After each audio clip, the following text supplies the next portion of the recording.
Good morning, everyone, and thank you for being with us here today for our webinar, Overcoming a Troubled Past, a look into a fair housing future. We have a fabulous panel speaking to you today, and I would like to thank SV at Home for putting on another great Affordable Housing Month and being a wonderful partner, allowing us to be a part of their program. First, I would like to introduce Farrah Wilder. Farrah is the Chief Diversity, Equity, and Inclusion Officer at the California Association of Realtors. Prior to working for C.A.R., Farrah was a realtor with Compass and founder of the Wilder Group, a real estate team based in Oakland. Farrah served on the boards of the Oakland and Oakland-Berkeley Association of Realtors, was a founding member of the Bridge Association of Realtors Housing Committee, and served as C.A.R.'s Federal Committee Chair. Prior to her venture into real estate, Farrah worked as an attorney for Equal Rights Advocates and the United States Department of Education, Office for Civil Rights. Please welcome Farrah Wilder. Next, I would like to introduce Bill Dedman. Bill is a Pulitzer and Peabody Award-winning investigative reporter, best-selling author, and keynote speaker. He has spoken on fair housing and fair lending issues with the National Association of Realtors, the Federal Reserve, HUD, and banking and real estate associations. Bill was one of 4 lead reporters on Newsday's undercover investigation of racial steering by real estate agents, Long Island Divided. The investigation, published in November of 2019, revealed that Long Island's dominant residential real estate brokerages help reinforce racial segregation through illegal steering of customers. Newsday's team received several national awards for their work, including a Peabody Award. Please welcome Bill Dedman. Farrah, I will now turn this over to you. Thank you so much, Doug. And just a reminder before we get started, if anyone in the audience has questions, please put them in the Q&A box. And before I move into my first question, I just want to say to Bill, it's a huge honor to be here with you today. Without the Newsday investigation and some of the other work that you have worked on and done, we would be without some critical tools for addressing racial inequity and homeownership gaps in the real estate industry. So I really appreciate your work, and it's just really an honor to be here with you. Thank you, Farrah. I'm excited. You know, it's really sort of gratifying and surprising that real estate associations around the country have responded to a newspaper's investigation and are using it to provoke an important conversation. I really appreciate you inviting me. I'm hoping that together we can dive into looking at some of our Newsday video of agents in action, perhaps not on their best days, and that we can talk about some of the difficult issues like what agents can say about schools, and about some of the fixes that have been proposed and some new training that's available. So my goal is for this session to be helpful to you, but also challenging, something for you to think about, to decide how can we take action on this. Well, we certainly appreciate these tools that you're sharing with us. And as influential as this work is, many people might not be aware that you won a Pulitzer Prize before for an investigation into mortgage lending practices. I thought it might be interesting for our viewers to hear a brief summary of that investigation and how that investigation compares to this one. Yes, there are a couple of connections, Farrah. The stories in the Atlanta newspapers were called The Color of Money. They're online. They were about redlining, the practice of mortgage lenders doing business on one part of the map, but not another, or rather collecting deposits everywhere on the map, but making loans only on one part of the map.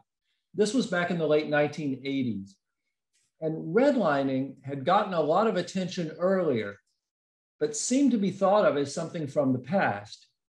We found lenders, particularly banks, making home loans in white areas, even lower income white areas, but not in Black areas, even the higher income Black areas that were home in Atlanta to Coretta Scott King and the vice presidents at Coca-Cola and Delta Airlines. A couple of points that we learned from this. First, the customer would have no way to know where the banks didn't make loans. And therefore, the customer would have no basis for making a complaint. The banks in Atlanta told us, well, no one's ever complained. But we looked at how the banks operated. We found differences in branch locations and where branches had been closed and open. We found differences in which real estate agents the banks marketed to, and differences in where customers could put in a loan application. I think one lesson was how small actions, perhaps unintentional ones, could have a long-lasting impact in perpetuating a segregated system. And if I may, I'd like to mention a more recent project for the Boston Globe, looking at traffic stops in Massachusetts. Our series was called Speed Trap, and it's online. What do traffic stops have to do with banking and real estate? An interesting thing about being stopped by an officer for speeding is that we were all speeding, and we have no way to know, again, if we're being treated equally. If you get a warning, if you get a ticket, did everyone else going that speed get the same? So it's similar to being a banking or real estate customer. You would have no basis to make a complaint. Now, what we found in Massachusetts was that who gets a ticket and who gets a warning, a break, is pretty easy to predict if you know the race, sex, and age of the driver. For example, women much more often get a warning, especially younger women.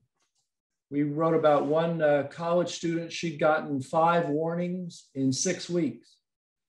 But that break for women goes away at about age 40. It's the same as who gets roles in Hollywood.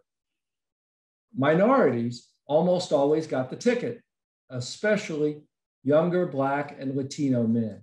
So there seemed to be some racial profiling at work in that decision at the window by the officer. Again, the customers wouldn't know, and maybe even the officers wouldn't know how it breaks down.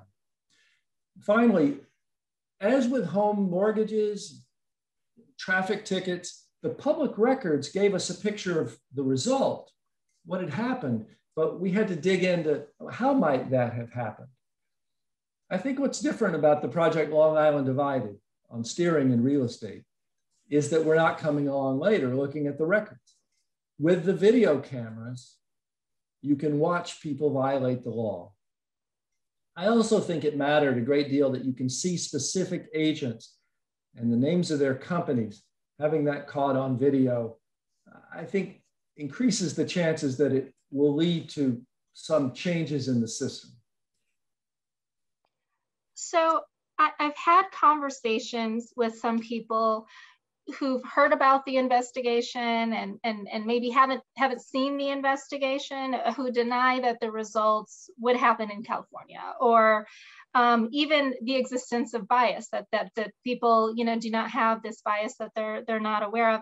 And I'm sure that Long Island might not be very different than a lot of other areas of the country, at least before the investigation came out. So the Newsday investigation has become the most prominent example of the existence of race-based bias in real estate that I'm aware of. Why did Newsday decide to do this investigation?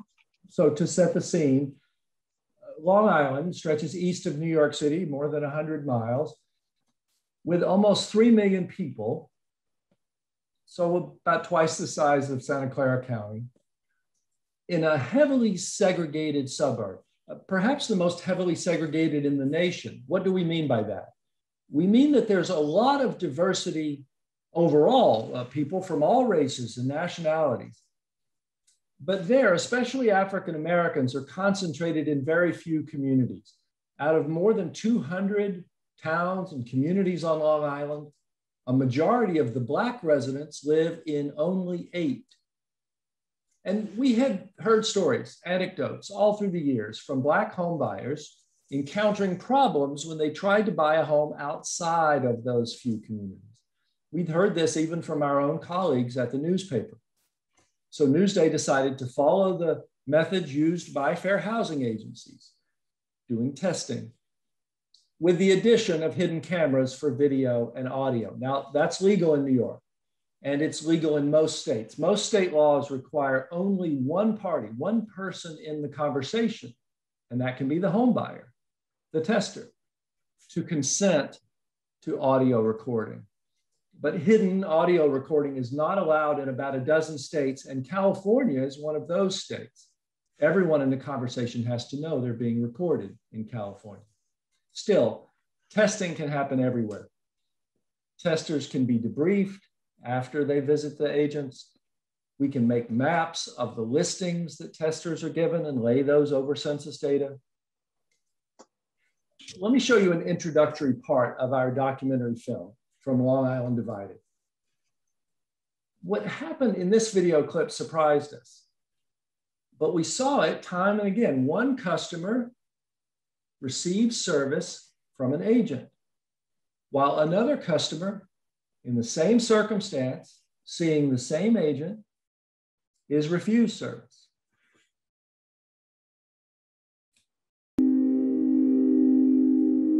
We're not going to like those schools. But you don't want to go there. It's a mixed neighborhood. Mixed neighborhood. If agents are courteous and professional, how can you know that they're treating you equally compared with someone of a different race or ethnicity? I have to say it without saying it, you know. Behind smiles and handshakes, how do you know if they're giving you fewer options or suggesting different areas? I'm not going to send you anything in one direction unless you don't want to store your car to buy your friend. Or that rules don't apply to you and another home buyer in the same way. Yeah, okay, I definitely need that. Long Island is one of America's most segregated suburbs. Newsday set out to discover what role real estate agents might play in keeping it that way, potentially affecting the quality of lives. Technically, as a real estate agent, we shouldn't tell the buyers. In house hunting, it's nearly impossible to see evidence of hidden discrimination. You would never know unless you go undercover.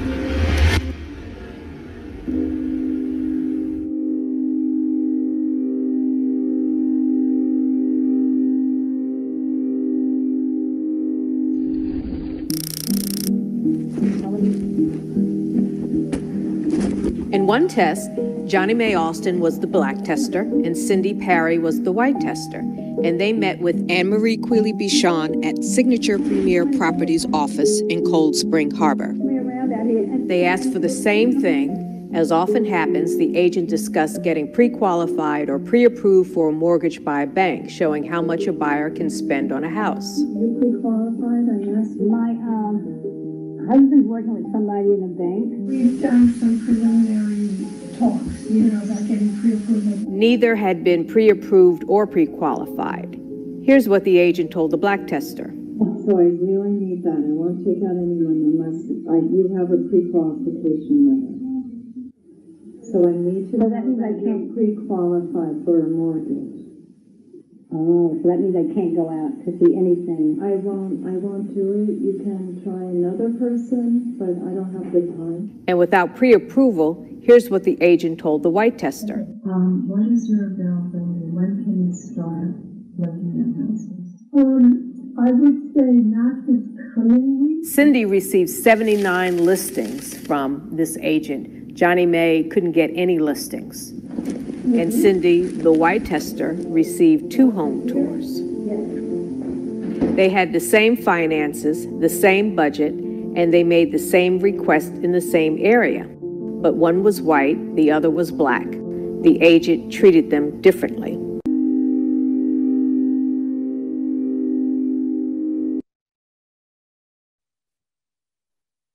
Wow, that really shows the importance of testing to fair housing compliance.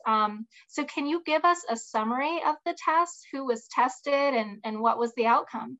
Yes, Farrah. Our Newsday team focused on home sales, so no rentals in this test. We sent out first-time home buyers. We'd send a white home buyer and then an Asian home buyer, or white and then black, or white and then Hispanic, and we would mix up who would see the agent first.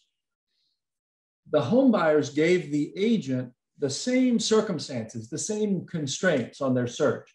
They were first-time home buyers, so selling another property was not involved. We chose testers of the same gender and roughly the same age. We dressed them in the same business casual style. We bought shirts for the men. I went shopping at Nordstrom for similar purses for the women. They had the same family size and they asked for the same number of bedrooms. And they were prepared to give the same income and same credit scores, but rarely were asked for any financial information other than mortgage pre-approval status, as you saw, on which they were the same. We shop for houses from entry level. Now in New York City area prices, entry level is about $400,000 to the high end, $7 million. There are more expensive homes. $7 million won't get you Alec Baldwin's house in the Hamptons, but it'll get you into his neighborhood. But it was always the same price range for both testers in a pair. And they saw the same agent. Now, that wouldn't be necessary for a fair housing investigation or lawsuit. Under the law, two different agents at the same brokerage are also supposed to treat customers equally. But we thought it would be more fair and more persuasive to have the same agent see both customers. How did we pick the agents? We didn't. The brokerages picked which agents would be tested, though they didn't know it. Whoever was on the board to handle walk-ins or phone calls or internet contacts, that was the agent we tested. We did 86 of these paired tests at 12 companies, 12 brands that together represent more than half of the sellers in our market. Familiar names: Coldwell Banker, Keller Williams, Century 21, Remax, as well as large and some smaller regional brands. Then our team reviewed more than 200 hours of videos to see how the customers were treated and mapped thousands of listings to see what school districts and communities they had been given. We didn't feel comfortable being the referees, so we had two fair housing experts review each test for equal treatment. One had run a testing program for the Department of Justice, and the other is a law professor who wrote the textbook on fair housing law. Only if both of these referees independently threw a flag did we call an agent out of bounds.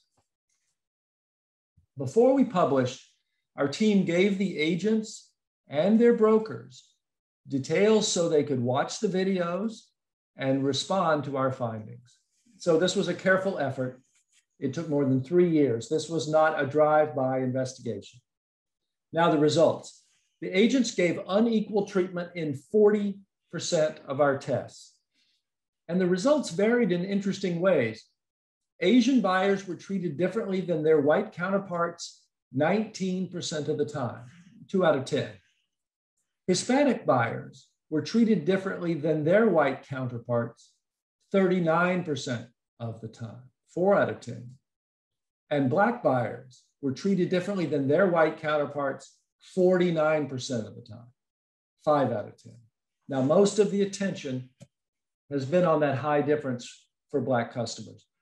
But don't lose sight of the rest. If 4 out of 10 Hispanic buyers or 2 out of 10 Asian buyers were treated poorly half a century after the civil rights laws were passed, those seem like high numbers as well.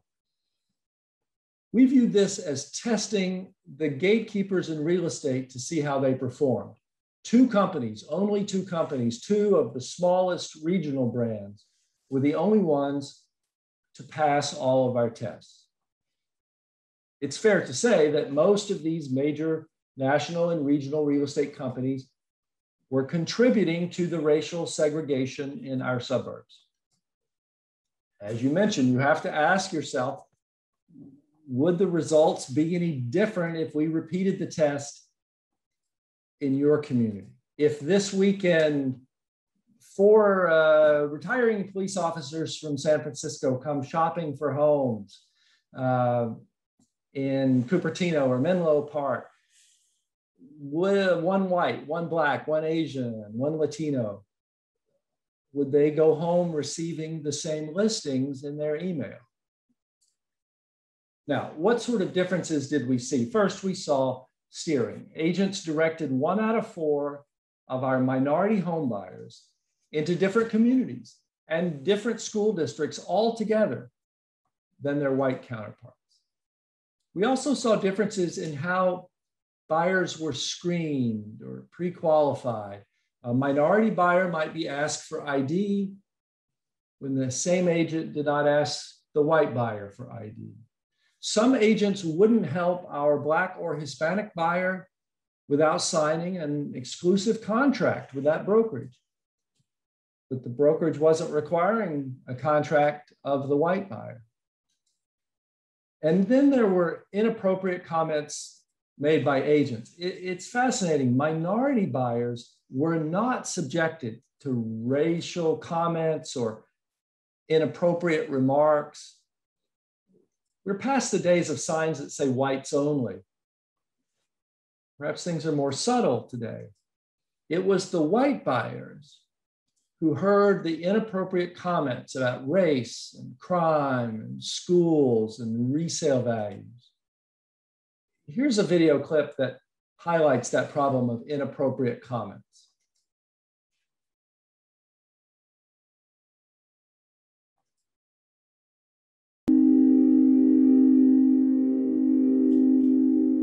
Hispanic community came in, and they really took over Springs and Northwest Woods area. Here, an agent gives conflicting advice about Freeport. I like Freeport. Now you have a bad school district, and that's not good for resale value. On the school bus, see the moms that are hanging out on the corners. But you don't want to go there. It's a mixed neighborhood. It's mini United Nations. Because you might be more comfortable in a certain demographic area that isn't heavily one way or another in terms of the people. Bayshore has 2 school districts, Brentwood and Bayshore. You don't want to have Brentwood School District. You want to have Bayshore School District. I can't say anything, but I encourage you. I want you to go there at 10 o'clock at night with your wife to buy diapers. Go to that 7-Eleven. They didn't buy there. No, that's great. I have to say it without saying it. You know, you have the knowledge of the areas. Yes. You know. I don't want to use the word steer, but I try to use another word. I educate in the areas. That's... You know. Yeah. How are you, Russ? Hey, Russ. Good. How are you? We're either waiting for the owner or waiting for the agent to show up. You don't want to be. I don't think you should be in Elmont. I think you should probably just be Franklin Square. And I remember specifically, he talked about steering. Yes, that's what he said. Steering, yeah. Yeah. And in the same breath, he mentioned, well, steering's bad, but this is what I'm going to do. There's something called steering. No steering, you know, like steering. Oh, like a car or something? No, oh. Like a horse, you know.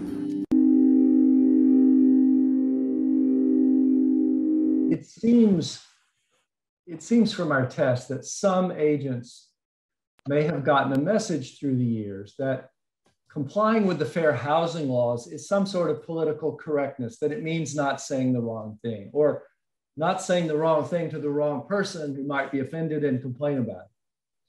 Our test suggests that we need more attention on steering and differential treatment on what agents do and not just what they say. And do the brokers require that agents give the same advice to all clients and treat all clients equally? Well, every time I see those videos, it's just shocking. And it's interesting that you describe steering in the context of advice to clients. I know that in many markets, particularly in highly competitive and complex markets that we have such as in California and the Bay Area, realtors give lots of advice to their clients. So can you talk a little bit more about this steering and what forms did this unequal treatment take? Yes, Farrah, I think it is complicating. First of all, steering is sort of an imprecise term that's often used as a catch-all for various behaviors. Let's talk about the behaviors. Telling one person There is no housing in that area in your price range. You won't find anything there for your money. But then showing housing in that price range, in that area to others, we saw that happen. Making unsolicited comments about the race or ethnicity or religion of people who live in an area, or comments about the schools, comments about crime or resale values as a way of encouraging or usually discouraging someone from living there, while giving contrary information to someone else, that's steering. Or giving that information to one person and then being silent on those issues with someone else, also steering. You heard an agent telling the white buyer to avoid an area because of poor resale values while encouraging the minority buyer to look there. We also saw differences in the level of service. For example, overall, our white testers got 50%, 50% more listings than their black counterparts. Now, we've been discussing this in terms of individual buyers, but look at it neighborhood by neighborhood for a moment. Both testers would ask for an area, let's say within half an hour of downtown. And that area, that circle, would include many communities or neighborhoods or schools. But sometimes the houses for sale in the wider residential parts of that circle, those listings would be given only to our white buyer. So in effect, minorities are being steered around those communities. That's what we were testing for, and we found. But there was something else we hadn't anticipated that we also found. We had minority communities. They're inside the circle for both testers, and homes are for sale in the price range. But no one of any race gets those listings. These were the communities with more than a modest amount of Black population on Long Island. The agents were steering around those for all buyers. Now, our legal experts said, wait a minute, who has the lawsuit in that case? It's a long list. Not only are the white and minority home buyers being steered illegally, both the white and minority home buyers are being harmed by being steered around the minority communities. But the communities themselves are also being harmed, the governments, and anyone who has tried to sell a home in those areas, and their listing brokers have a lawsuit under the Fair Housing Act against the brokerages that are steering buyers around their communities. And you know why.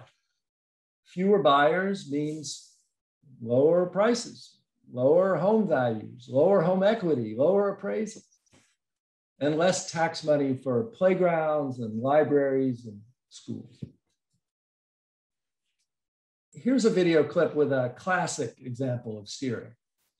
An agent tells one man shopping for his wife and teenage child, a teenager in school, that an area would be a good place to live with the nicest neighbors, while the agent warns another man shopping for his wife and teenager that it's a dangerous place.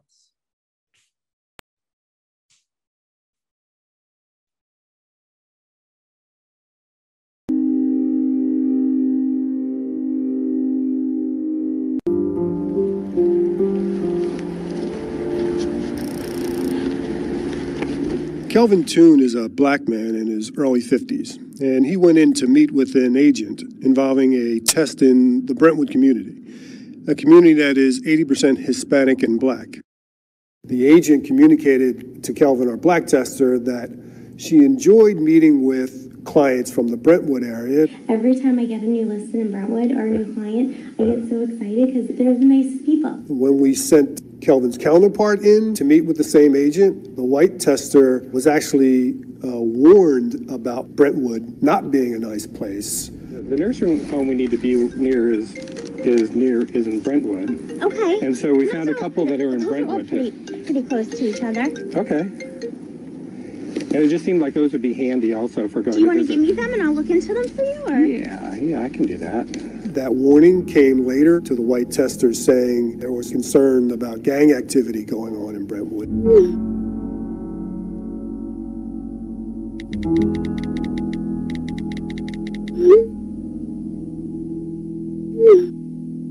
This agent wanted the white tester to know, but that information wasn't provided to Kelvin, the black tester. The listings centered black tester Kelvin in Brentwood with 27 house listings, while the white tester got 0 listings in Brentwood and was directed towards much whiter neighborhoods.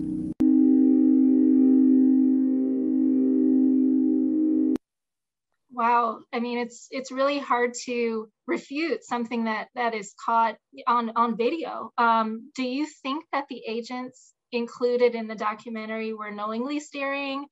Some mentioned earlier that they shouldn't be saying certain things that they were saying, or do you think that some of them had an unconscious bias? I think this is an important question, Farrah. Some did say, you know, I shouldn't be saying this, but that's sort of the real estate equivalent of hold my beer. But under the law, it doesn't matter. The Fair Housing Act and your state and local laws cover behavior, not thoughts or motives. The law is not a mind reader. If an agent is treating one person better than another similarly situated person, and the difference between them is one of the 7 categories in the Fair Housing Act, the agent has violated the law.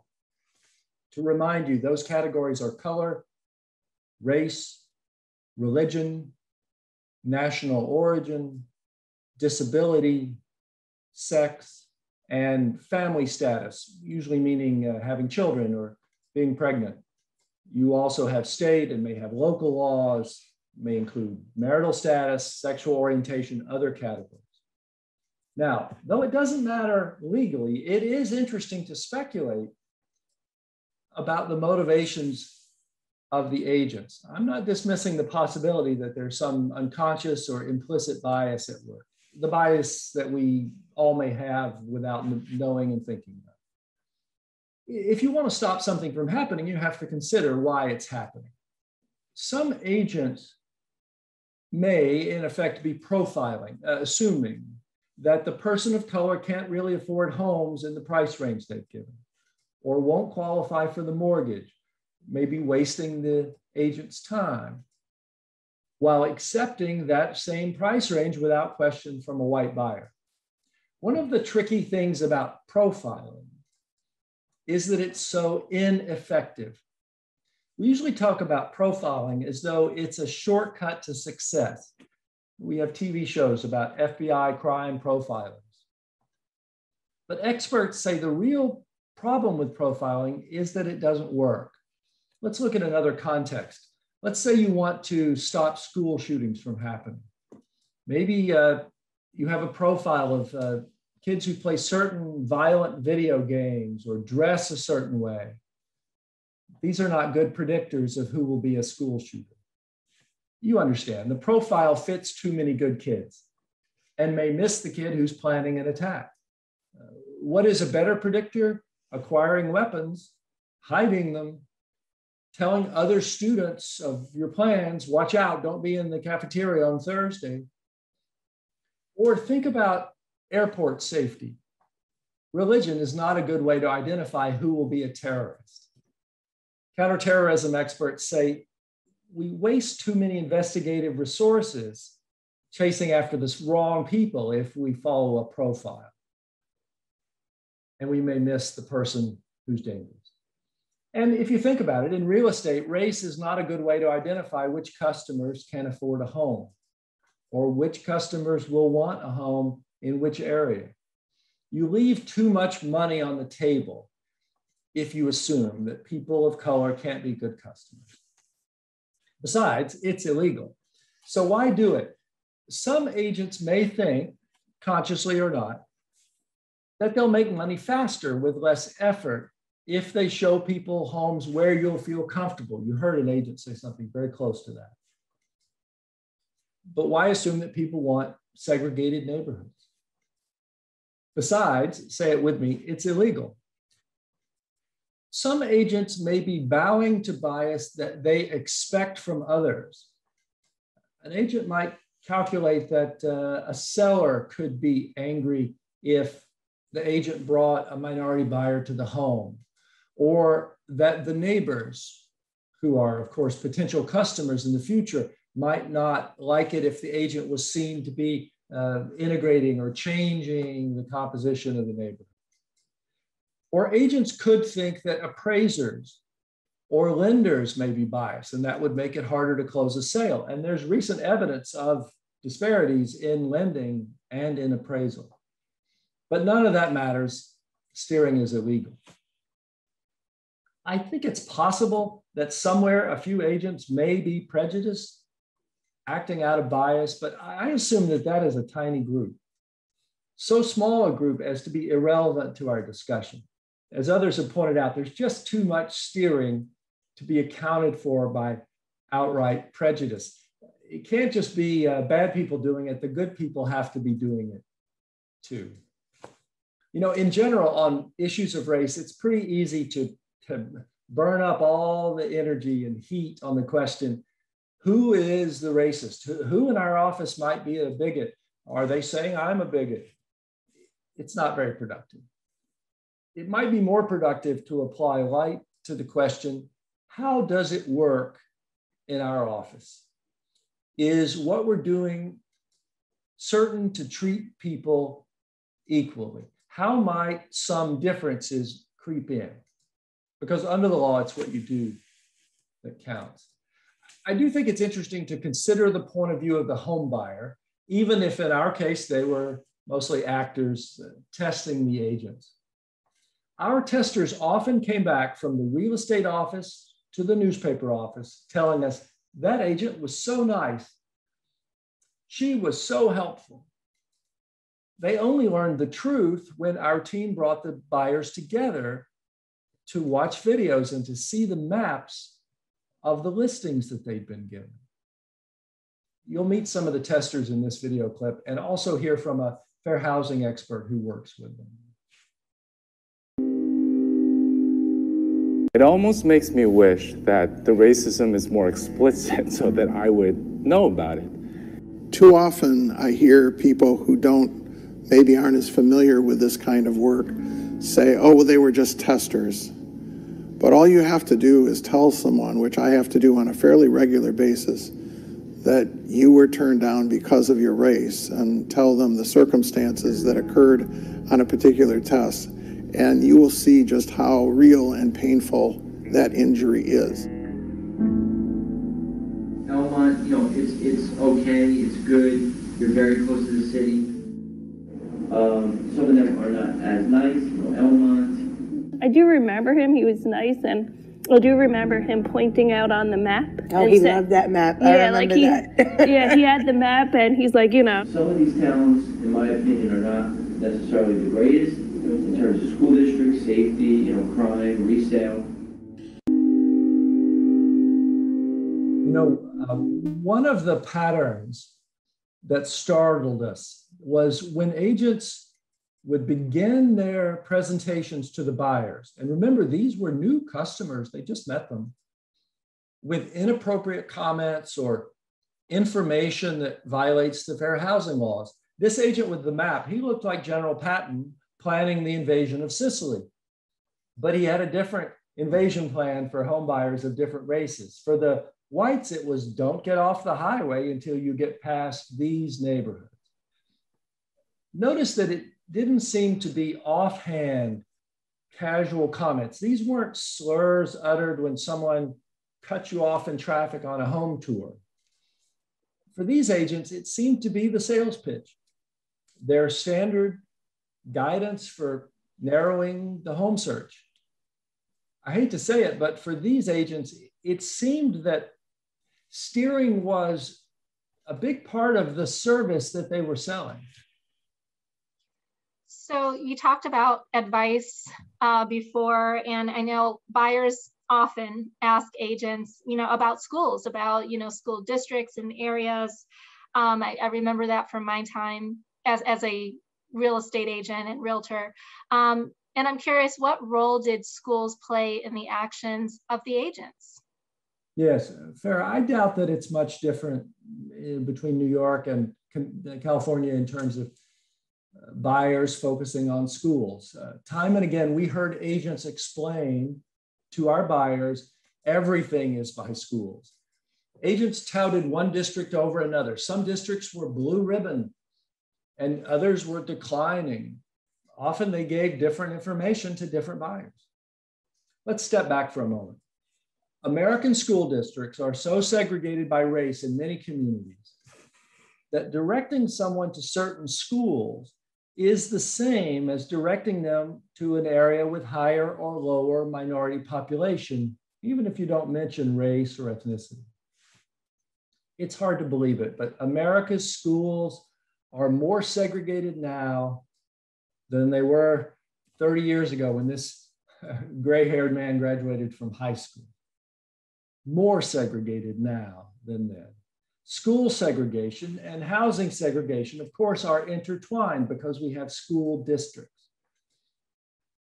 Around the country, some agents have settled on the idea that they just can't talk about schools at all. You may have heard agents say, oh, I can't mention schools, but the Fair Housing Act doesn't say that.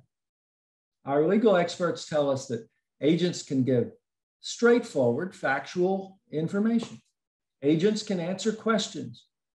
Agents can refer customers to websites with information. The problem arises when the agents are picking and choosing different districts for different customers, or making comments about the demographics in schools to steer customers toward or often away from certain districts. Now, we'll get into this some more, but here's a discussion of schools from our video. You'll hear from our law professor, who's an advisor on our project.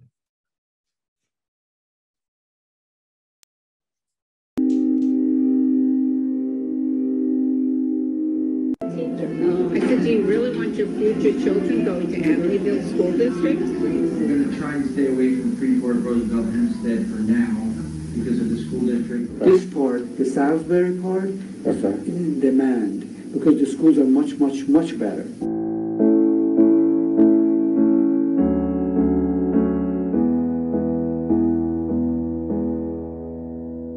In Newsday's 86 paired tests, agents often applied a laser-like focus on school districts, highlighting their perceived quality when recommending places that house hunters should consider buying or avoid. Fair housing experts say touting or disparaging school districts can put agents in jeopardy because talking about school districts can be taken as a euphemism for race. There's a few districts that I know I would I won't look in those towns. Oh, okay. You know, like Freeport and Baldwin and Amityville, which is part of Massapequa schools, but it's just certain parts of Massapequa. If the customer asked about the quality of the schools and the agent responded with accurate information, I think the agent would be fine. The problem with talking about differentials in schools is that at least in the last 10 or 15 years, that has been a proxy for race. They don't mention the race of the community. Good schools are available in these areas. Those areas I'd stay away from because they have poor schools. I want to ask, did you tell that to the other tester? If you're only giving that information to one tester of the two, and the only difference is their race, then you've provided what I call differential service. If you're in Massapequa, you only want school district 23. Okay. You don't want 6 in Massapequa because that takes in Amityville, and you're not going to like those schools. That last agent who you saw writing there, she was making lists of school districts to consider and helpfully sent the two testers of different races from her real estate office back to the newspaper office with 2 different lists. Schools are the hardest part of this, so let's think through this together. Here's a wrinkle. How do you discuss school quality, as your customers may expect you to do, without violating the Fair Housing Act? First, you all understand that you don't have to talk about race to be steering. You all understand that if the districts vary in race and you're promoting one over another, you're steering, especially if you are giving different information or being silent on that information with the other buyer. Some companies suggest that agents not talk about schools. Others suggest that agents limit their information to answering factual questions. You can say where your kids went to school if they ask. You can answer what you know about the lacrosse program or the band program, but stay away from the trap of using or responding to labels that are vague, such as good schools or nice schools or high-performing schools. Here's the complicated part. If it's okay to share websites with objective information, is it okay to talk about school test scores? Yes, legally, it's okay. But you have to remember that you don't know which schools are the high-performing ones. Write this on the blackboard 100 times. School test scores don't tell you how good a school is. School test scores tell you mostly how wealthy and educated are the parents who send their kids to that school. In America, wealth and education of parents is a very good predictor, not absolute, but very good predictor of their children's test scores. And in America, race is a pretty good predictor of wealth and education of the parents. You see the problem. A high-performing school may just be a wealthier area. And a school with lower test scores might actually be the higher performing one, where good teachers are bringing up the scores of working class kids who are growing up with fewer advantages.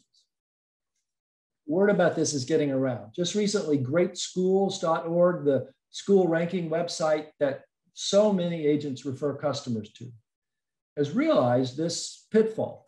It's changed its ratings in states where it was basing the ratings on nothing but test scores. It realized, well, that perpetuates segregation. And the National Association of Realtors has spoken up in favor of that change. So you want a bottom line. Can you talk about school test scores and refer parents to websites listing them? Yes, the professor says you can, if you give the same information to everyone. But you might ask yourself if it's right to do this in a country as segregated as ours. That's a moral question, not a legal question. If your buyers were shopping for a boat, they'd go look at a lot of boats. And if they're interested in schools, they need to go visit schools now, or soon they'll be able to do that again, and do their own homework. NAR is actively working on trying to give you more guidance about schools and what you can say, starting with a film that will come out later this year. So watch for that. Bill, that's all really helpful information, because I know realtors, ultimately want to be helpful. And so this is great guidance. So I see a question in the Q&A that is kind of leading to our next question. And that is, what was the reaction from the real estate industry and the government after seeing all of this? Well, Farrah, I guess it's fair to say we've raised some awareness of these issues. Often I'm asked what happened to the agents in these videos. We know that disciplinary hearings for the agents continue, and during this pandemic time may take the rest of the year. One agent gave up her license rather than go through a disciplinary process. Others have had trouble renewing their licenses in New York. Altogether, there are about 100 people in jeopardy of losing their licenses because of this in New York. That's about 30 some agents who failed the tests and the state's investigating them. And then there are they're brokers, and often there's more than one broker of record. And so the brokers are in danger of losing their licenses. We did meet all the agents and brokers online in a public hearing. The state Senate called them all to testify, and they were sworn in. You can watch it on YouTube. Some handled it well, saying they hadn't understood they were violating the law, and they realized now that what they said was inappropriate. But others got sort of a public thrashing from the senators. The agent you saw who said, "Follow the school bus, see what mothers are waiting to meet the bus." She was asked, "Why did you say that? And why did you say that only to the white customer?" And she said, "Well, I just meant for all my customers to know where the bus routes are." And the agent who said the Hispanics are taking over the neighborhood, he said he meant that in a positive way. the most surprising part of the hearing was that the brokers all said that they had reviewed the tests, the videos, and the listings, and found that no one did anything wrong. Their position seemed to be that if steering isn't announced, if you don't say out loud, I'm now going to be violating the law by steering you based on the race of those areas, then it's not illegal. And you know better. And the senators in New York know better. After the hearing, the New York State Senate unanimously approved new regulations on real estate agents. And we're waiting for the action in the other half of the legislature. Let me show you those changes, and we'll just talk about them very briefly. Because changes in state laws tend to creep from state to state.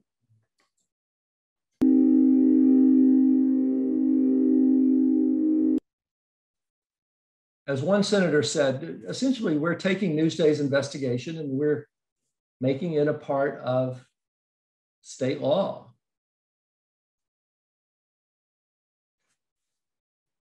So it starts with more testing. And the testing is being done not by the usual department that regulates real estate agents, but by the state attorney general's office. Who's paying for the testing? The agents are. More fees on renewals of brokers and salespersons' licenses. Requiring the same procedure when you take in new clients, more training, we'll talk about that in a moment. Damages available to victims of discrimination, doubling the fines for discrimination, and where does that money go? To pay for more testing.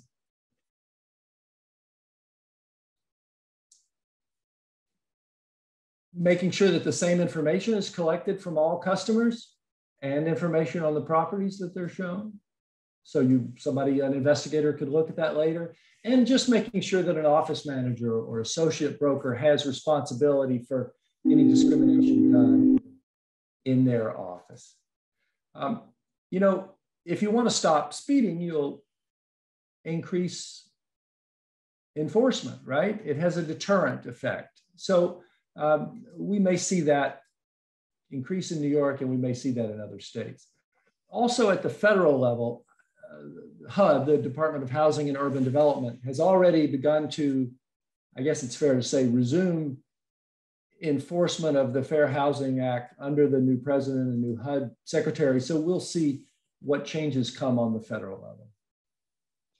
And I think we're also seeing what you said about the trickle over in effect, and some of our audience may be aware that we're looking at, or that the state is looking at mandating, and C.A.R. is supporting having more implicit bias training with licensing, and also looking, and some groups are looking into greater enforcement here as well.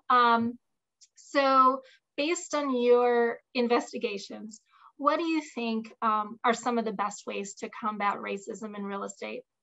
Well, let's talk about some of the fixes. It may be that the right approach is not to try to combat racism, but to combat to plug the gaps where unequal treatment may come in. The National Association of Realtors has responded vigorously to the Newsday investigation, and I think its efforts are worth discussing. It has a new program called ACT, A-C-T, A for accountability, C for culture change, T for training. Let's just go through those very quickly. NAR is working with the state associations to study state licensing laws to look for gaps in enforcement of fair housing. Now, that's new, a national trade association making recommendations to its state associations for tougher regulations, greater enforcement. That's different. Also, NAR has developed a voluntary program companies could opt in of self-testing. That is, helping companies that want to test their agents for compliance with fair housing laws. You might think, well, there wouldn't be any such companies, but there are. The CEO of Realogy, which owns Century 21 and Coldwell Banker and Sotheby's International and others, the largest real estate company in America. CEO said, yes, we should be testing our own agents. And the NAR said, we'll meet you halfway. NAR is creating liaisons with fair housing groups and sort of a cookbook of things you have to consider when you set up a testing program. And that's internal testing. It's proprietary. It's not public, and it's only voluntary, but it is a form of accountability. And this might long-term be a consequential change if, as an agent, you knew that your brand, in effect, might be testing you. And if it were written into your agent agreement that you consent to that. So that's accountability. Under culture change, it's a little harder to get at, NAR says, but I know that fair housing is a core component of the Realtor Code of Ethics. You may not be old enough to know that for 50 years, that same code of ethics prohibited selling a home in a white neighborhood to a person of color. That prohibition continued into the 1970s with a code word, anyone who was detrimental to the neighborhood. So let's agree that cultures can be changed and that change can take a long time. There is a long tradition in America of legal, at the time, activities that perpetuated segregation. Redlining, blockbusting, racial covenants on deeds limiting who you could sell a home to, predatory subprime lending that strips home equity out of minority neighborhoods. We are not saying that real estate agents created segregated communities. Many of you have read Richard Rothstein's wonderful book, The Color of Law, which lays segregation at the feet of government action, especially back to the 1930s and 40s, the New Deal days, when financing was available only to white buyers, financing only for the white GIs coming back from World War II, when the modern suburbs were being developed. So these are not just historical facts, but the effects continue today in subtle ways. Even this year, we've seen studies on differences in how appraisals are done in white and black neighborhoods, for example. And let's acknowledge that the effects of segregation carry down from generation to generation, starting with the differences in wealth creation. We all know that home equity is the money that the grandkids use for college. That's in the area of culture change. And NAR has said they expect that will take a long time. For example, many of you saw last fall when NAR made a public apology for a century or more of contributing to segregation and discrimination. And I watched some of the chatter on Facebook, for example, where some agents were saying, I don't understand, what are we apologizing for? So culture change can take a while. Under training, New York already has new classes for agents because Newsday's team went to training classes in fair housing, already required before our stories for agents in New York. And the classes were very slipshod and jokey and hardly mentioned steering at all. And they stopped all the training and rewrote the curriculum. On the national level, NAR has several new training materials. I'd like to mention a couple. This spring, NAR is about to roll out a new course on implicit bias in real estate. It has shared materials on implicit bias, sort of generic materials in the past, but it has a new course on real estate and implicit bias, how to recognize it, how to overcome it. This is designed as a 3-hour course for brokers who can then teach the course or lead a discussion of the course with their agents. And many of you saw the tool Fairhaven that NAR rolled out this past fall. It's a sort of a game or simulation. I hope many of you have gone through it. You make choices, you're the agent trying to close deals and fair housing issues come up, or you're the customer and they come up. In a way, the game is trying to teach the law and also empathy. It's very well done. It takes about an hour to go through Fairhaven. It's at fairhaven.realtor, and I hope you'll do it if you haven't. Finally, NAR is making a film about good role models. After all, 2 of the 12 companies in our investigation passed all their tests, and we wrote about them. And NAR has a new award for companies that follow fair housing practices and prosper while doing it. So all of this seems useful. Let me give you a layman's perspective on this. I realize that quality control is difficult in an industry where agents are independent, self-motivated, working from home or out of their SUVs. Some are part-time. Often during our project, as we were like air traffic controllers, sending the testers out from the newspaper office to the real estate offices and watching their videos when they came back, we would discuss, well, how hard would it be to stop steering in a real estate office? What based on what we're seeing, what would you do?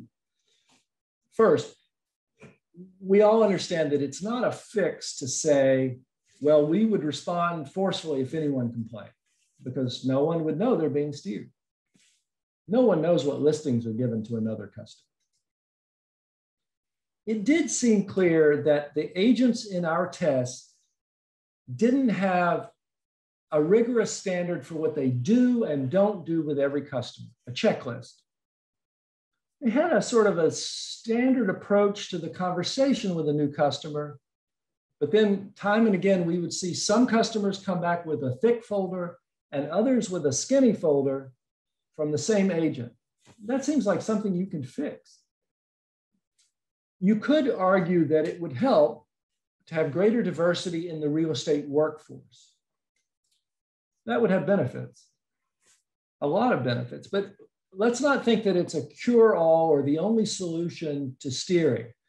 We saw steering and discrimination by agents of all backgrounds, just as you can see police brutality by some minority officers. That's why people talk about a systemic issue. It did seem clear that many agents in our tests were unfamiliar with the minority neighborhoods. They didn't know about the beautiful new homes built by the water in Freeport. Maybe they'd been steering around the minority areas for so long that they didn't know them. You know, after my banking stories in Atlanta, one bank put its lenders on a bus to tour the wonderful new homes being built in a subdivision that, based on its location, we all knew was likely to be a Black subdivision. I remember the agents looking through the windows, marveling at the magnificent kitchens. They didn't know these subdivisions existed. And maybe a bus tour for agents wouldn't be a bad idea again. We did notice that our large real estate brands we were testing had more than 200 branch offices in our area, but not a single one was located in a minority community, not one. And these large real estate brands didn't represent many sellers in those minority communities. I have to wonder about the role of brokers in your office. Brokers, do you make an effort to know whether steering is happening in your offices? Do you check later on which listings the agents gave to which customers? Do you know which neighborhoods or schools they've sent them listings in and how those might have matched up with the customer's actual criteria and what other areas might also have matched up? You know, we would watch our agents interview the customer and then turn to a computer screen and start to click to generate listings, right? In the MLS or in their proprietary software. And that clicking started by choosing communities or schools to have listings sent. That's the moment, right? That's the moment where steering is happening. Well, that means the MLS knows. Do you have tools? Does the MLS send to brokers a report every month on which school districts and which communities listings were sent out by which agents? Do you get that? If you don't get that from your MLS, do you demand it? I can assure you that someday that will be evidence in a fair housing lawsuit. The tests will get you into court and all the information from your MLS would be in court. I wonder if your offices have consistent ways of qualifying customers. It's perfectly okay to have a requirement that customers have to be pre-approved before they shop for a home and you'll take them out. And it's perfectly okay to not require that because most people come in without it and they're not educated and you know they'll get educated and they'll be your customer. The problem happens when you have a rule and you let it slide for one person but not for another. Do you ask credit scores of everyone or no one? Do you check ID? Do you ask incomes of everyone or no one? Let me give our law professor, Bob Schwem from Kentucky, one of our consultants on our project, a short word on this topic.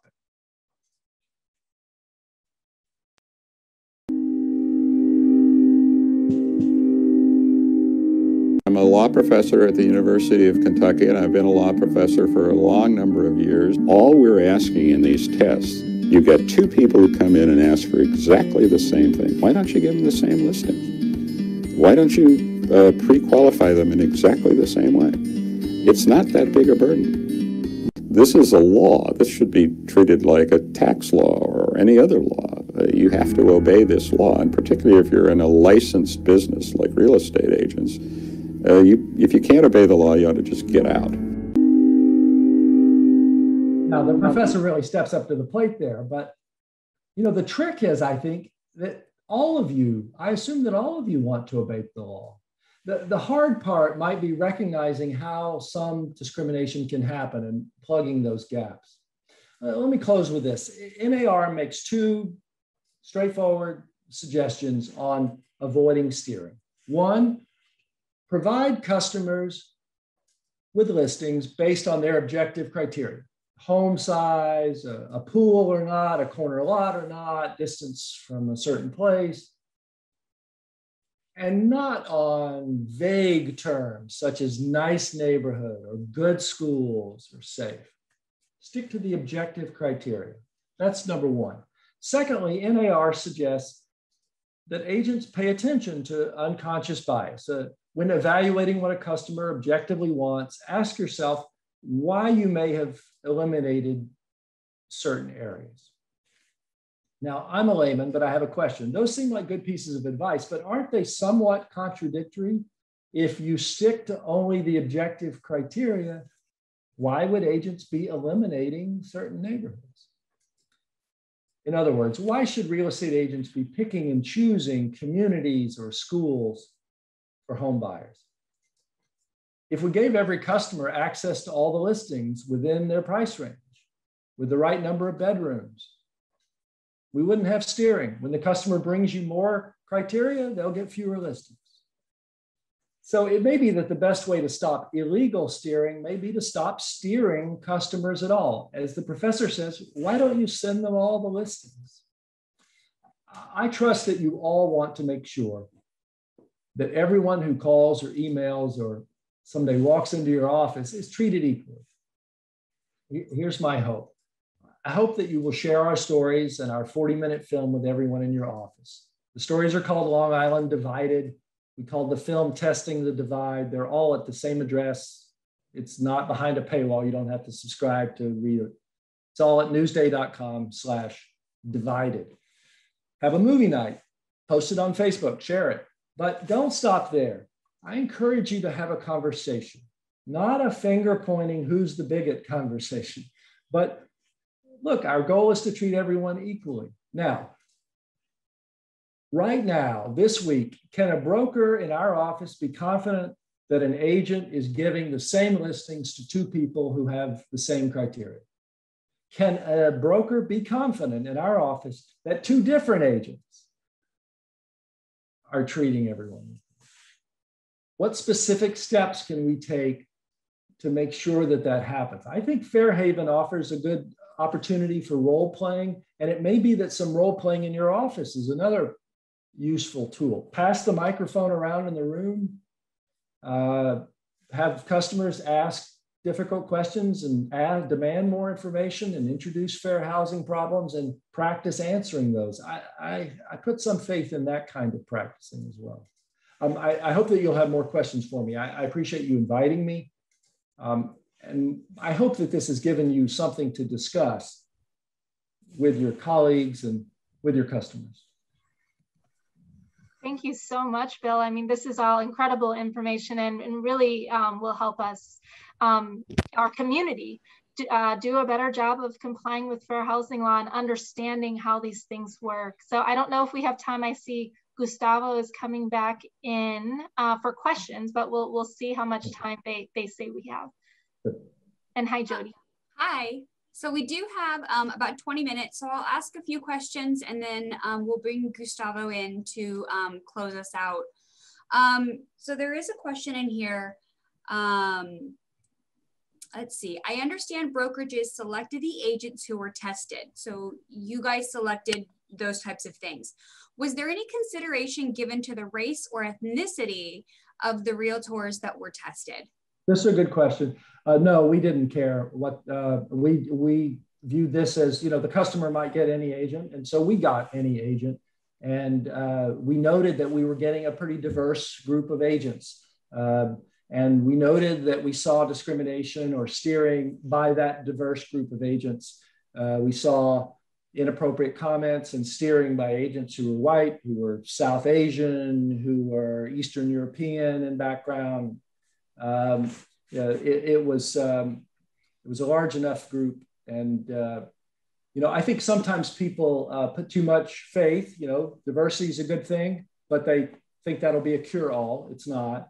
I think sometimes people try to define discrimination out of existence by suggesting that, well, if minority people are doing it too, then it's not really discrimination because they wouldn't be biased against their own group. And this is an effort to erase the possibility of discrimination by pretending it doesn't happen.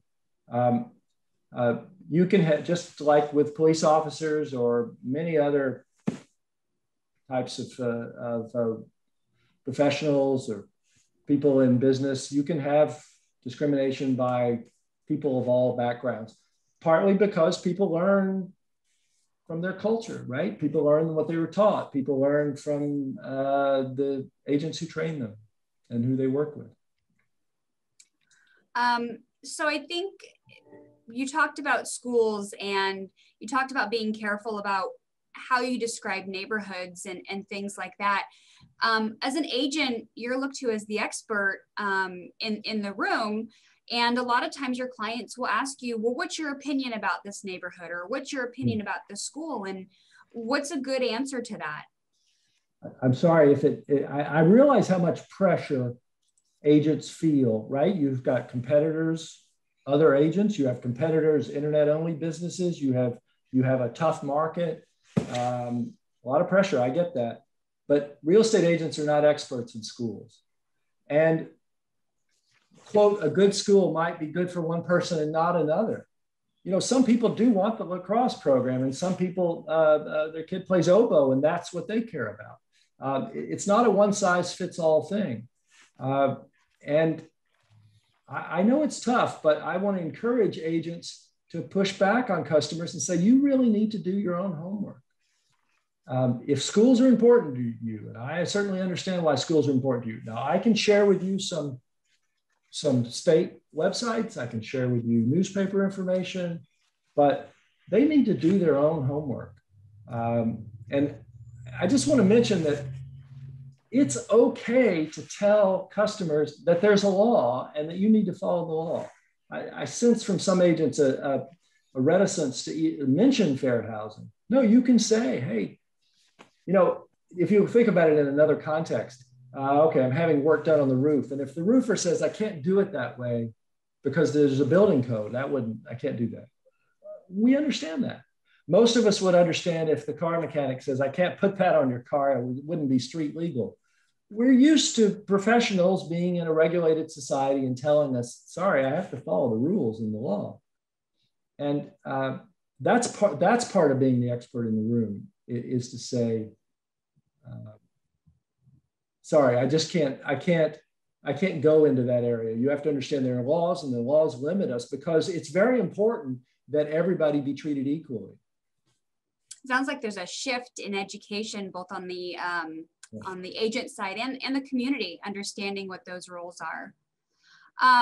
We've talked about this, and this is a hot topic, buyer love letters.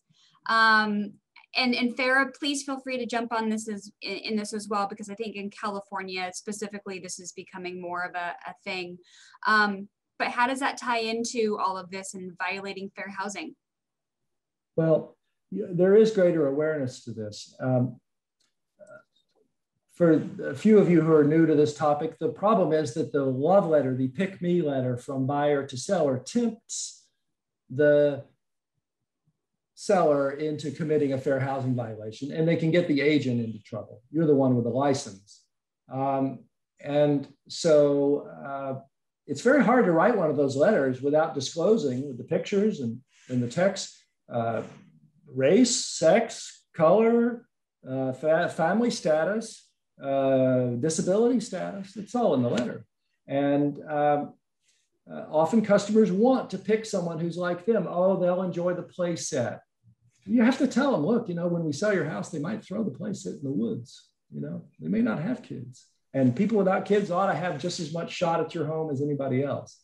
And so I'm hearing from agents around the country who are talking about, putting it in the notes that say, we're not going to pass those, don't give us those letters, notes for the agents, for the buyers, and telling the sellers, I won't give you these.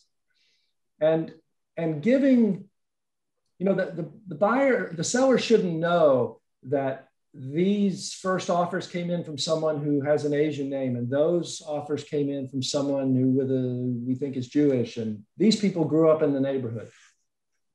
They ought to get a spreadsheet that lists the financing and the dollar value of the offers, and they should make them their mind based on that. And that requires some education. I was told that the next change in California of your sales agreement or listing agreement will make clear that the buyer has to the seller has to opt into receiving those letters.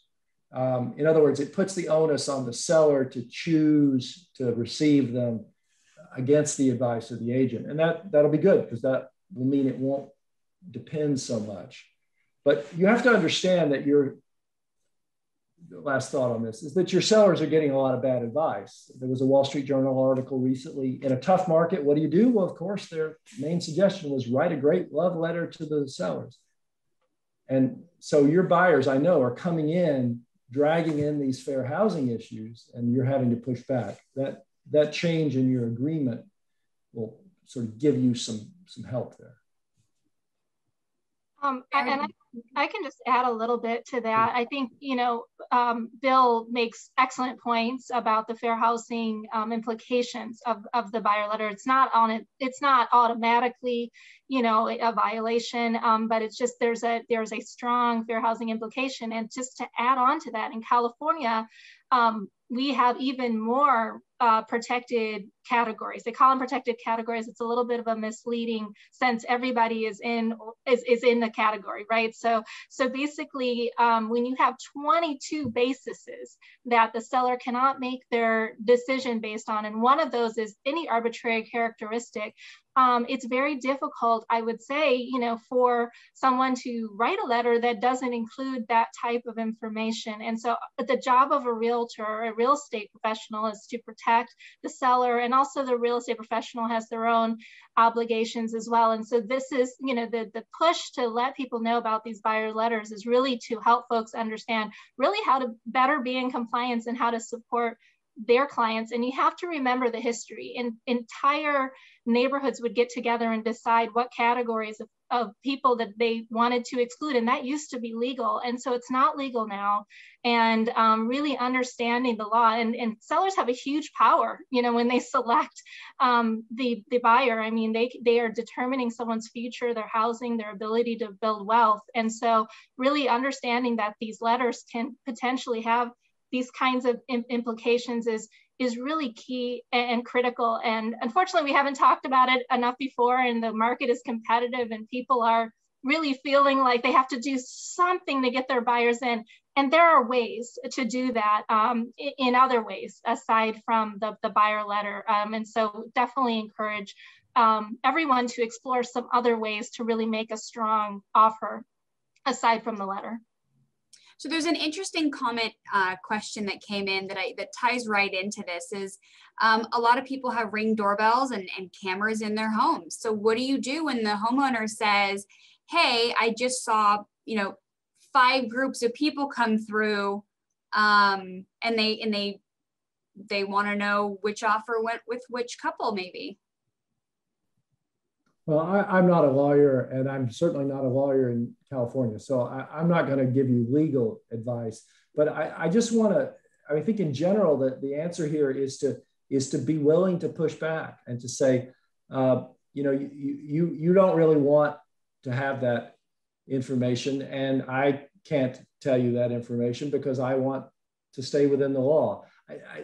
I think the thing to keep in mind is how even a person who a seller who is acting out of the best interest, doing the right thing, might still get you in trouble.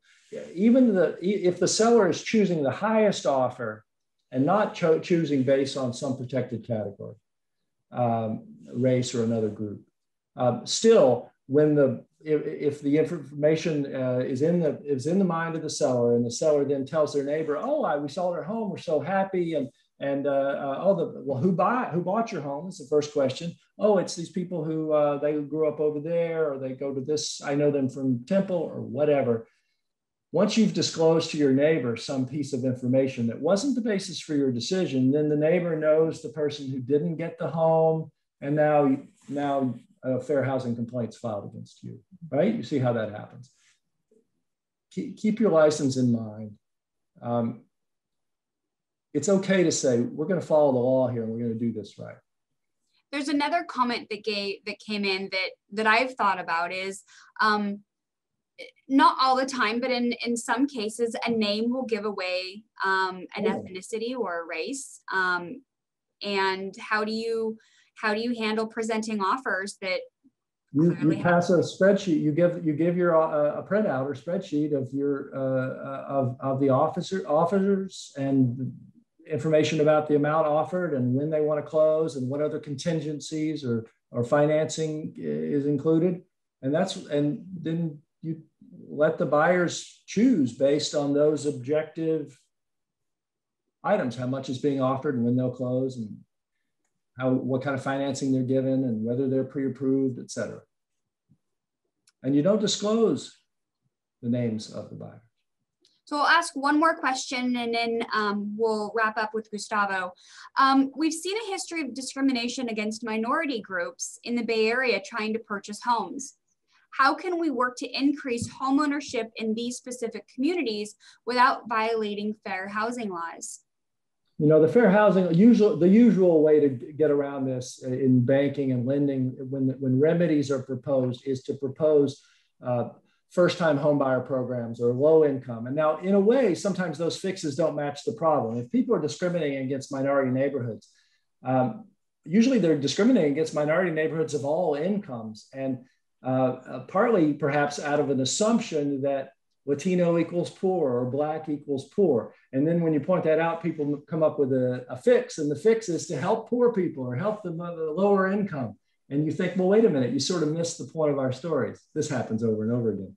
But part of the reason is people don't want to discriminate in their remedies. And so they choose remedies that are homebuyer education or first-time homebuyers helping with down payments. And those probably do disproportionately help people of certain races and ethnicities. I don't have a problem with that. There's sort of a disconnection there, but it may be the right way to go at it. I just want to mention how sort of cyclical all of this is, or self-perpetuating it all is. If people in minority neighborhoods get steered around because they don't have as much appreciation of their home values, and if they don't have that home appreciation because they're getting steered around, right? If they're less likely to get the new store locating there, if their tax rates are higher per $1,000 of valuation, then it's sort of self-perpetuating because people feel like, oh, I don't want to go there because I'll suffer an economic harm. But somebody's sending somebody there, right? It's just giving different information to different people. For perspective, we're 53 years past the Fair Housing Act being passed. And you I'm sure saw that Walter Mondale died recently. We remember him as the former vice president and presidential candidate. But he was a former senator and he wrote the Fair Housing Act. And he said in interviews with Newsday and others, this was the law we never enforced. All through the decades, we never really enforced the Fair Housing Act. There's been little efforts at enforcement up and down in different administrations, but generally we've ignored it. And the Fair Housing Act was intended to break that cycle, treat everybody the same, and slowly break down segregation because everybody's being treated the same.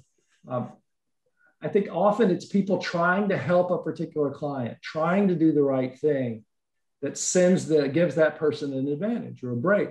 It's like getting the warning for the traffic ticket. But then not giving that break to others. Oh, you'll be happier here. So it's not always a malign motive. Sometimes it can be a benign, trying to help the customer motive that we see perpetuating some of these differences. And I think it's worth keeping that in mind.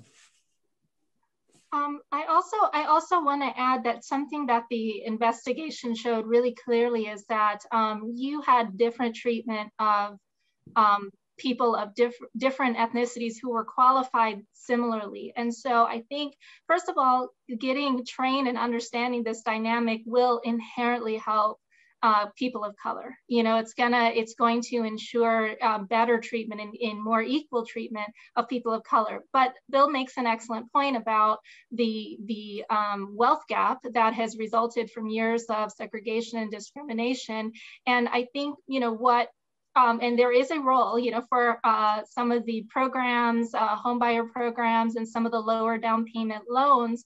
And so I think for realtors, understanding how these work, understanding, you know, some of them are really powerful. And to the extent that there's a homebuyer program in your community that isn't working so well with the market, and so this is something that comes up a lot in the Bay Area with our fast markets, wave contingencies, is getting involved in helping to make sure that they are as strong as possible for your market, because realtors really understand the market. And so, and also understanding that these homebuyer programs, FHA, VA, whatever local programs that we have, Cal HFA, sometimes if the buyer is fully approved ahead of time, that they can be extremely competitive on a house, and how powerful these programs can be in helping to address these homeownership gaps because there is a disparity. Although not every person of color doesn't have, the 20% down and, waiving the contingency and all of that. So I would just say learning, if our realtor community, should kind of make sure that it's doing its own due diligence about, kind of how these things work and how it really can impact communities of color, because the implications are actually unfortunate and life-changing, and it's just something that we haven't talked about enough that we're really trying to do a better job at. Well, that's a great segue into my 1 minute spiel here to wrap up, you guys. So, hi everybody, my name's I just want to let everybody know I'm going to be putting links into the chat box as Gustavo speaks so that you can reference all of these things. Perfect, perfect. Hi, everybody. My name's Gustavo Gonzalez. I am your current chair for a task force focused on all of this that we just got done speaking about. And so I want you to know that at the local level, at the SCORE level, we have a president, President Goss, who has made a commitment to ensuring that we all educate ourselves around these issues, because he wants all of our realtors at SCORE to be fully engaged, involved, and know what's going on. So thank you, President Goss, for starting this task force on diversity, inclusion, and equity. And I just want to let all of you know that we have a board meeting tomorrow where we're hopefully going to move this task force into a committee where we're going to be able to roll up our sleeves and do more work. So as you heard, the number one way we can avoid these things from happening is education. So one of the things we're going to do in this committee, soon to be committee, is provide lots of education. And the first piece of education is going to be implicit bias training, because I, as one of your SCORE directors, your C.A.R. directors, they already had all the C.A.R. directors take this implicit bias training. It's very, very good. And it's not what you think it is. So it's a wonderful training, and I hope to bring that to every single SCORE member here in the near future. Also, there's a lot of other things we're trying to do. There's a book club with the books that teach us more about these things, like The Color of Law, which is on my desk somewhere. I wanted to show everybody, and other things like that. So I just want you to stay tuned. and know that there's a lot happening in our local association. I also want to put a shout out to C.A.R. They're also doing a lot. They're moving forward too. They had a task force, which I sat on. Now they're creating committees also. So there'll be a lot of work happening at the state level, and it's already happening as a matter of fact.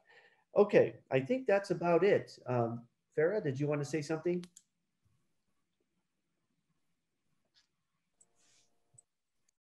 Sorry, my mouse was being a little wonky. I won't take up too much time. I just really appreciate you having me. And I just want to say that, you know, part of the reason why you're seeing a lot more of this programming, you're going to see more of it from C.A.R. and Gustavo actually is a big part of that, serving on our task force, is that, you know, just like we have a lot of other professional requirements in our industry, fair housing is not one that we've talked about quite as much as some of the other ones. And as the Newsday investigation shows, we could all use more clarity on how to simply be in compliance. So I encourage you to go to our fairhousing.org website. There's plenty of resources there. We try to make sure that it's updated as far as our events coming up.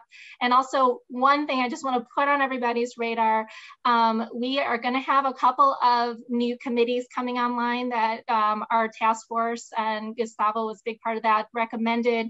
The Diversity and Fair Housing Committee. Committee selection for all of our committees is happening now, and the deadline for putting yourself up, you don't even necessarily already need to be on the board, is at the end of July, I think the 23rd, and anyone can come to our business meetings. And so as we're developing policy around fair housing, diversity, and all kinds of things in our industry, you know, we had a big role in the pandemic, and, you know, new forms coming online. We welcome every realtor, every member to come. October is our next board meetings. You know, they happen 3 times a year, at least for now. And everyone is welcome to come. They're going to be in person in Southern California, but we really do try to make sure that they're accessible to every single member. So stay tuned and open your emails. And that's all I'll say for now, but thank you so much for having me. It really was an honor. It was great to meet Bill and spend this time with Santa Clara Association. So really appreciate it. Thank you, Farrah. And thank you, Bill, for your presentation today and taking time out of your busy days to share with us. We greatly appreciate having you here. And thank you, Gustavo, for your update. I also want to thank SV at Home, as well as everyone who joined us today for the presentation. We greatly appreciate everyone being here, and thank you, and hope everyone has a wonderful day. Thanks for being with us.